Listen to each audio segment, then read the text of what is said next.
Hi and welcome back. Got a few little projects going on today, and because everybody liked the Half-Life 2 shirt last time, figured I'd give them another one. There you go. Just got a kind of a mishmash of a bunch of things tonight. I do have a project in mind. It's probably going to be started next week. And because right now I'm waiting for a pot for that, so I'm going to keep that under wraps until we get it, and I think you'll find that project really interesting, and it's going to be done on the lathe. I got to take apart the drill press, pull out the bearings. I want to get those going, or at least get those ordered, so we're probably going to take that apart tonight and show you how that's done. And just as a little bench review of a couple of things here, I went to Harbor Freight today because I wanted to laminate some charts that I use. I have the big Starrett wall chart. It's actually on the back of my door over there. But I wanted to make a couple of smaller charts to throw by the machines, and those little pocket ones are kind of really hard to read, so I wanted something that was the size of a printed sheet. So, and the problem with that is obviously you got oil and everything on your hands. They get nasty pretty quick. So I looked at lamination machines from Staples and stuff, and they were kind of really expensive. The hot lamination machines started at like 150 bucks.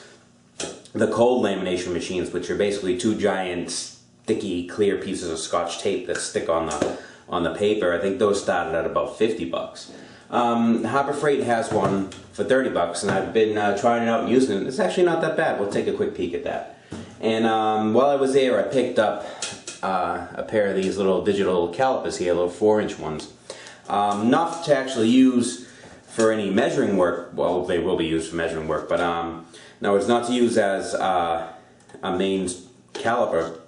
I kind of want to figure out a mounting system and kind of mount this to my tailstock quill, so I'll actually have a measurement of travel, because it's, I mean, the lines, you can use the scale that's on the barrel there. It gets kind of a pain in the butt. Plus, on this, the tailstock on these lathes don't have a tang slot. So if you have a taper that has a tang, you actually lose a 1/2 inch of travel. So you have to subtract a 1/2 inch from everything. So kind of wanted to figure out some sort of way of hooking this up to the quill to give me a measurement. So this will be a future project, but over here on the bench we might kind of compare accuracy of this and with a micrometer and see what we get. So we got and also I do have to take apart one of my live center. I know this is an old beat up center. It's not the greatest in the world, but you know, for me it works.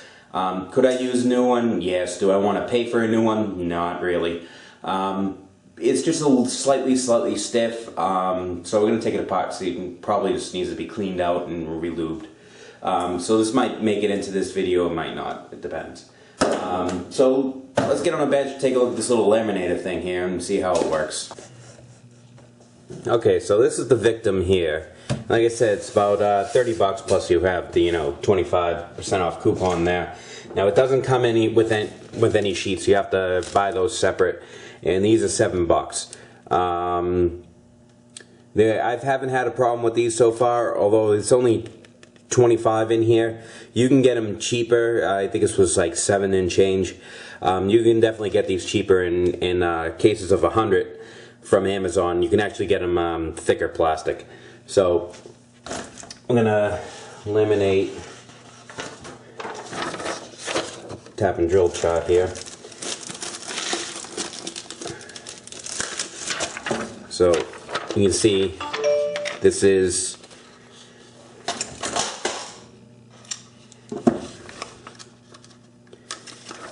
the sheet here. Fold them open, stick what you want to laminate in there, and kind of just eyeball center. It's not really super critical as long as it's covered on all sides. What is critical though is the side that's joined is the side that you feed in. Now I don't know if you guys can see it here. There's a little green light that tells you when this is ready. When you plug it in, it takes maybe about 5-10 minutes or so for this light to light up. Wait until after that lights up. Even though it says ready, this thing will still get hotter even after that green light is on. That green light comes on only about 2/3 of the actual temperature that this thing can reach. So give it a good 10-12 minutes to heat up and you should be fine. The hotter it is, the better it is. There is an internal limit, so it's not going to, you know, melt on you, and obviously you're sitting here watching it anyway.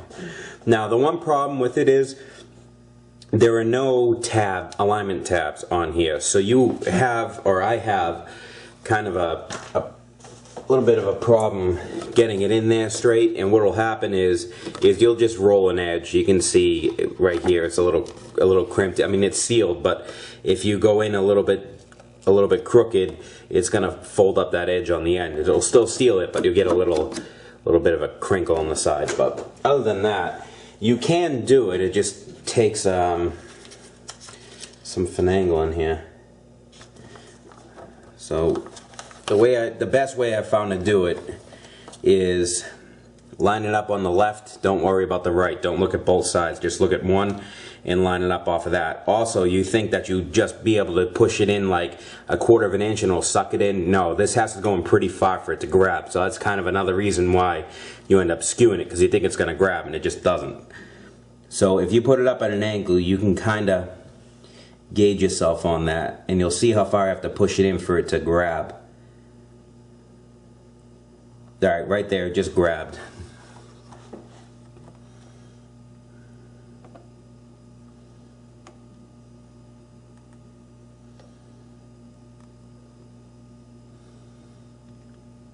Okay, I was relatively even on that one, so this one shouldn't come out too bad.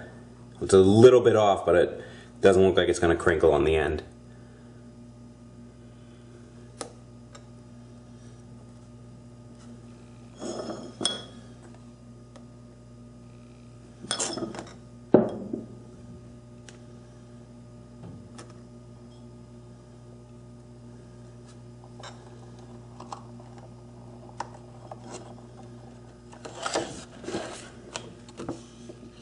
And there it is.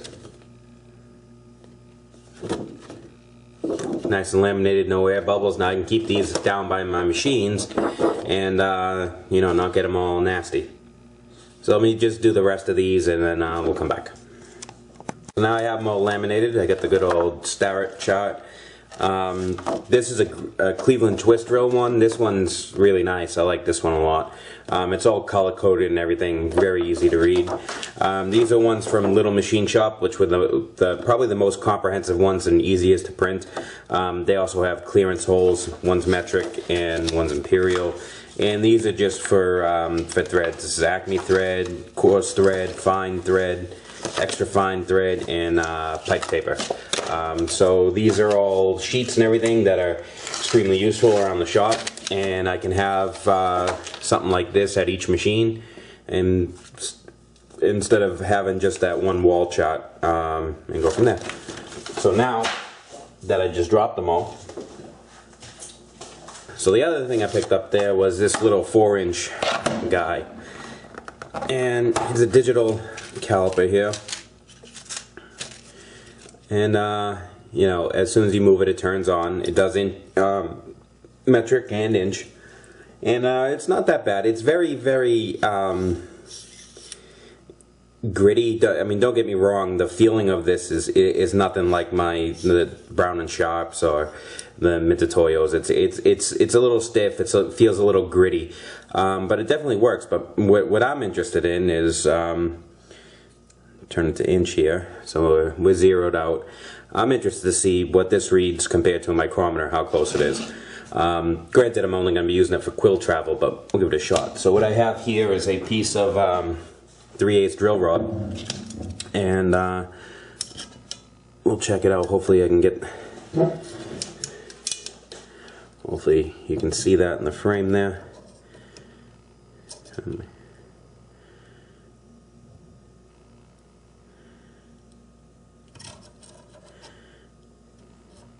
Trying to get it so you guys can read it.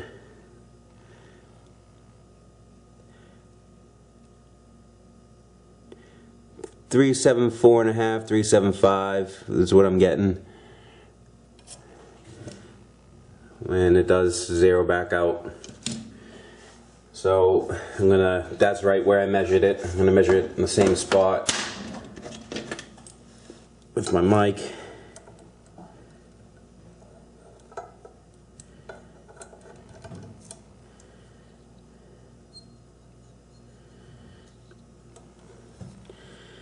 Um, 374, and how many tenths here?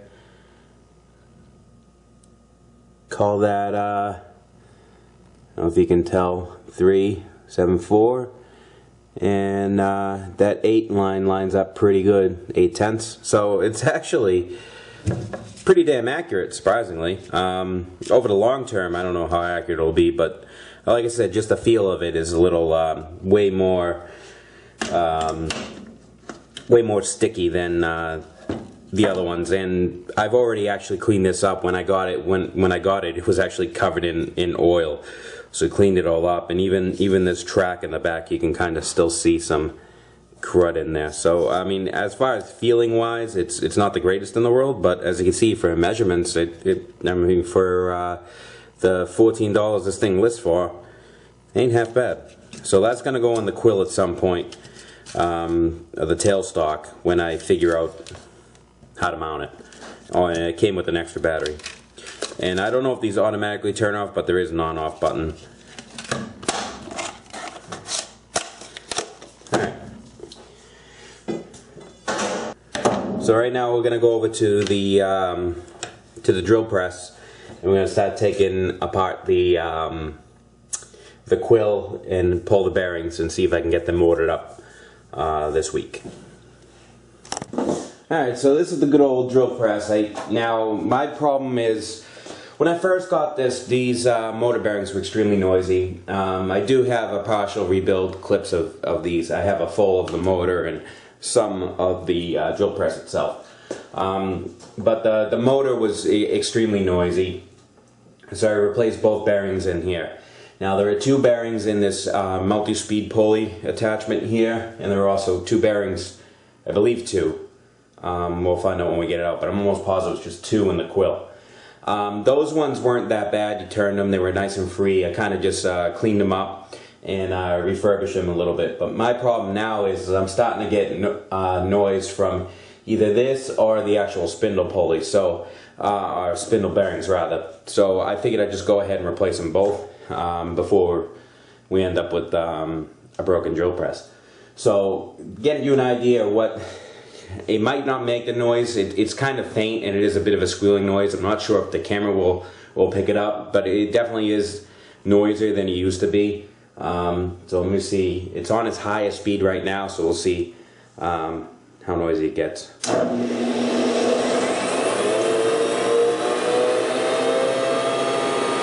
can kind of hear some of that in there.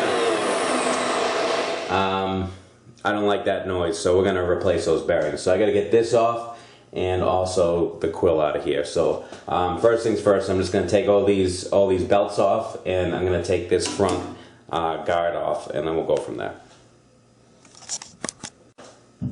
Okay, this multi-speed attachment is the easy part. This is just fitted into the top of the column, so you just work it loose and she'll come right off. Now the bearings, up here. The bearings are actually inside that pulley there, so we'll take that off over at the bench. Now this nut here is a left-hand thread, and it does have spanner holes. Well, that's only hand tight. I don't know why, but it has spanner holes on there for you to get it off. So take that off. Should be a backing washer underneath it too. And here are your drive splines for your actual spindle. Now this has a set screw in it right here. So let me get an Allen wrench.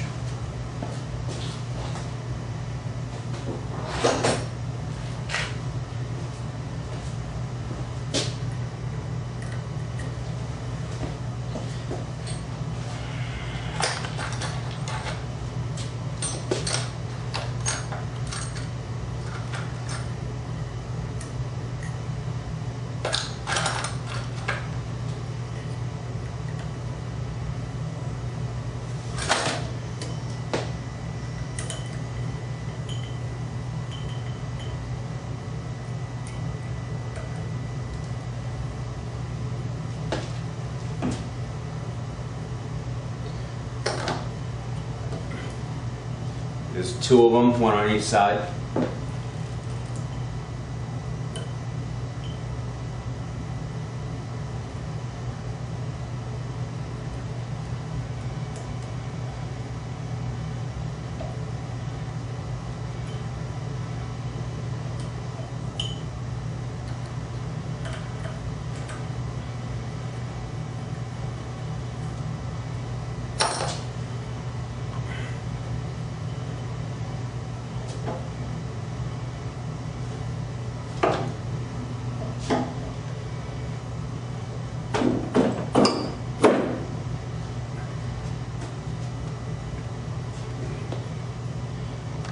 Sorry about that. There's the pulley there. Now let me get you a little bit closer into the quill there. You can see, I don't know if you can tell, but there's a hole right here that set screw goes into, and there's another one right here that other set screw grabs into. Okay. A couple of things we have to take off on the front. Take off the Southbend label here.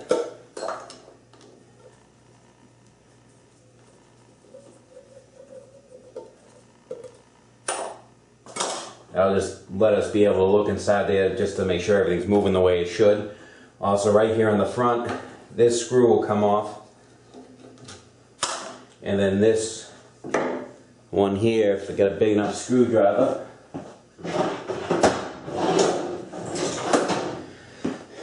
this will unthread. Now this is what holds, if you'll see when I pull it off, it's not in there very tight.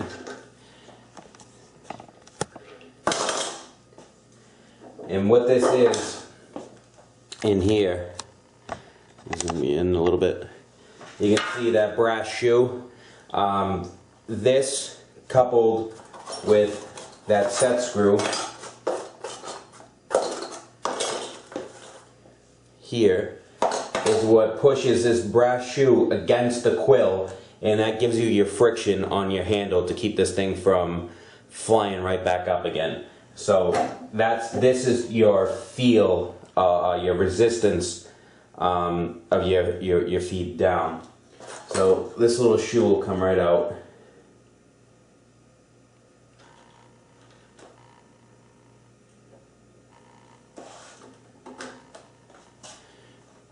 You can see it shaped to the quill inside.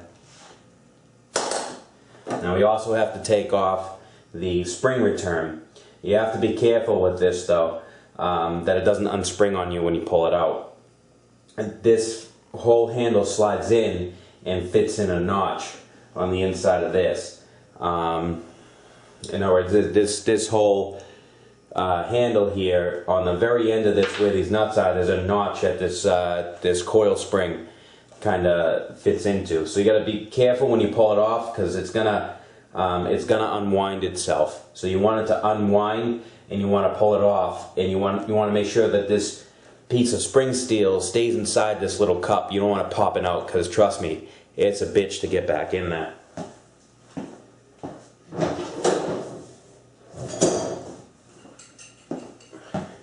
So this is just the lock nut on the outside.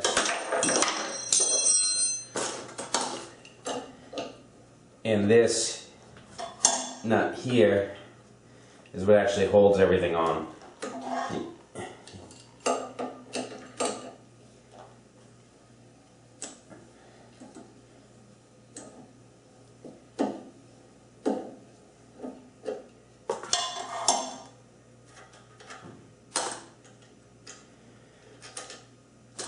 Okay. Now, let me move you over to this other side here. Alright, I don't know if you can tell, but here's the slot that holds that piece of spring steel into the quill. And right here at the top is a notch. There's a notch in this casting. That's what holds it in place. What you do is you pull it out and twist, and that'll give you your tension return for the quill. So what you have to do right now is very gently pop it off its stop, and it's going to unwind on you. and you don't want to get hit in the face with it. Alright, there, it's unwinding.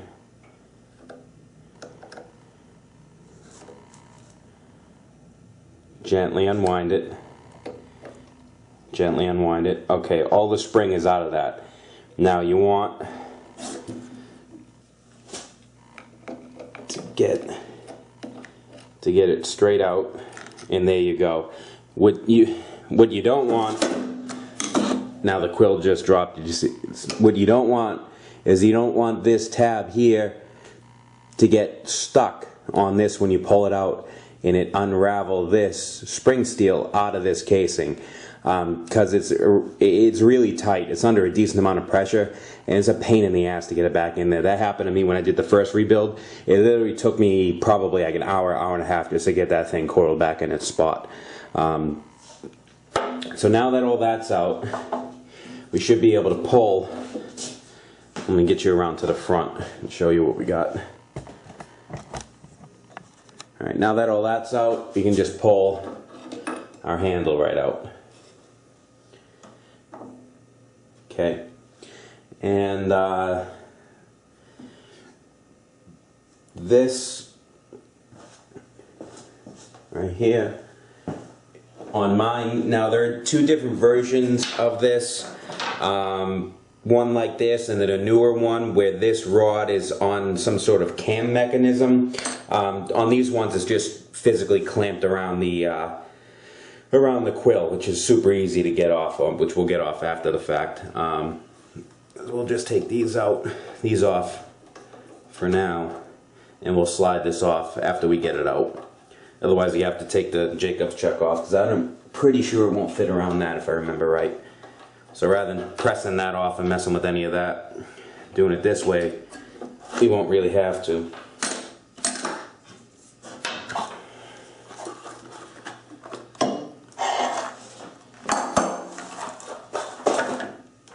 Okay.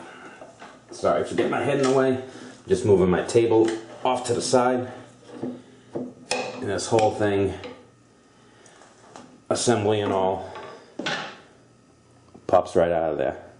So here's one bearing right up here, and my other bearing is in the bottom here. So we have to take all of this apart, which we'll do at the bench. Before we get over to the bench, there's actually another set of bearings right in here in this rod that the pulley mounts on. So there's a Allen set screw in either side of this casting.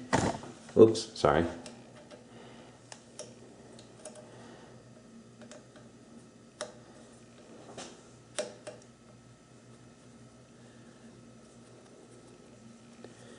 And they're pretty long. There's one on either side. There's one there. Oop, Jesus. There's one opposite here.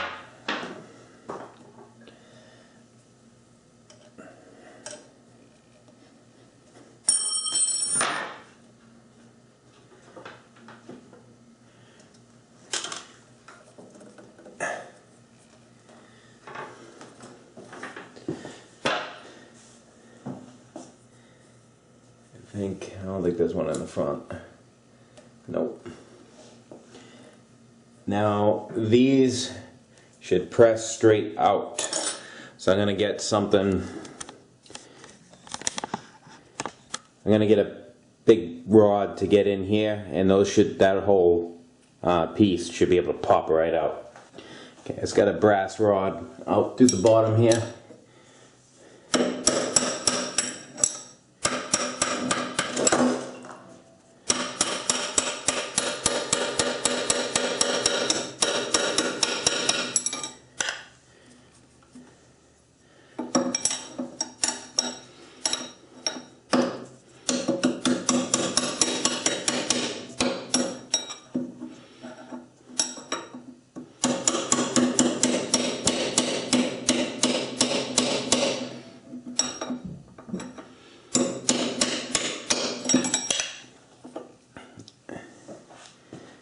And there you go. And there are two bearings on there. On the top, one on the bottom, with a spacer in the middle. So I do have a a puller that should be able to get these off, which will I'll probably end up doing later. But at least this way here I can get the numbers off of them. Okay, we're over at the bench. This is the multi-speed attachment here. And it does have some bearing noise. Slight hiss there. So you can see we're retained by this pin here. And all it is a shaft that's pressed in between the bearings, and there's an access hole in the bottom. And it does have a center in it actually. So all I need to do is take a drift and a hammer and drive this whole shaft out, and that'll come out. So I'm going to do that off camera. I'll just get something to, I have like one of those little portable benches. I'll set that up and just put a piece of wood here and a piece of wood here to hold this casting, and we'll drive that pin right out. I've gotten it off before, it's not in there that bad, so let me just do that. So we have the pin out of the multi-speed attachment, and here's the pulley with the two bearings in it, one on the top, one on the bottom. I don't know if you can see inside, but there's also a sleeve that goes between them that's kind of floating in there. And so these bearings need to be pressed out. I don't have a press here. I'm going to see if I can do it with a large drift and see how that works. If not, I'll beg, borrow, steal a press, and we'll get those out. So we'll see on that. Now on this spindle here, I took off the little depth attachment there, and right in here is just this collar. And you can see there's one bearing here and one bearing at the bottom, and they're both held in with spanner nuts. Now this whole quill, there's a center in there, you can drive that whole piece right out, which is what I'm going to do. So I'm going to do it the same way I got this one out. It's going to use a drift and knock it right through. If you have a press, obviously you can use that, that'll be easier, but this is how I did it the last time, and it worked out pretty good. So I'm going to go do that, and I'll come back when we get this barrel all set. Okay, I got this nice and loose. You can see where the press fit is. So it's not much. There's a press fit there. This is all relief. And there's another press fit on the other side of this. Let me get that off right now. Should be able to just do it by hand. Should take just a couple of whacks here.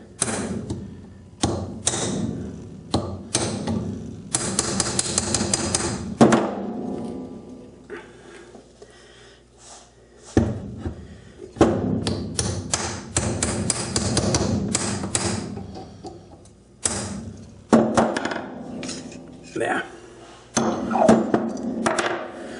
So you have a bearing press fit right here and a bearing press fit right here, and this is down into the Jacob's taper. So now we need to get these bearings out, and it's the same as the other one, where there is a bearing and a sleeve between. So just need to get a spanner wrench or something to be able to unscrew these.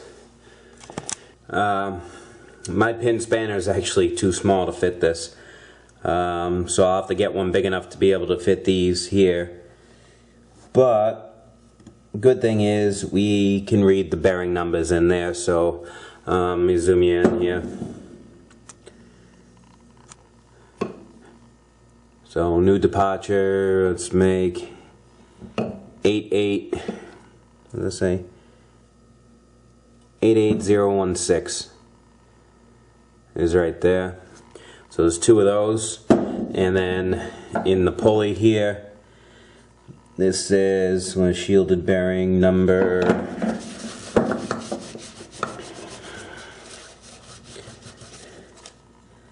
77503, and there's another one 3203. Okay, so yeah, we can track those down and get those bearings. In the meantime, I'll get a pin spanner to fit this, and I will get these out of here. I'll probably I'll find a press somewhere. I'm sure somebody around me has one. So let me make some phone calls and see if I can get somebody just to press these guys out. I have a friend in in an automotive shop down the street, pretty close by, so I'd probably just give it to him, and he could probably get those out for me. He might even have a spanner to fit this, so I'll have to ask. But anyway, so we'll do those, and once we get the bearings together, we'll show you putting them in. Getting these out actually isn't going to be as bad as what I thought they were going to be. So, let me just show you how I'm going to get these out here. They're pressed in from this side into a shoulder. You can see in there's a sleeve that you can move from side to side. So if I push it all the way to one side, I can get at the center collar of the bearing on the bottom. So if you take this punch, I should be able to get this sucker right out of here. Get the other side out. Yep, there it is. There's one of them.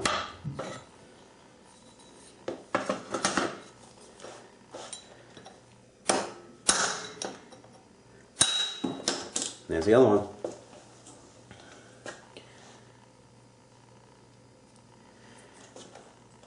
That one doesn't feel too bad. This one feels horrible. This one, yeah, this one definitely feels really, I don't know if you can hear it on the, compared to that other one, which is nice and silent. So, definitely making noise on that one. Yeah, so 77503. There's the numbers off of this. Alright, so I need 2 of them, and then 2 for the quill. The ones on the quill, like I said, I'll have to get a spanner to get, which I'll just track down a spanner for that. I'm sure I can get one at a local hardware store, just a pin spanner, and I'll be able to get those ones off. Those 2 spanner nuts that are on there are really, I mean, they're in there pretty good. I can't do the drill bit trick, stick 2 drill bits in it and kind of turn it with your hand. It's too tight for me to do that. So I definitely need some sort of wrench. So I'll get those and we'll get back on that. And in the meantime, I'll order the 4 bearings that I need. So by the time these come in, I should have the wrench.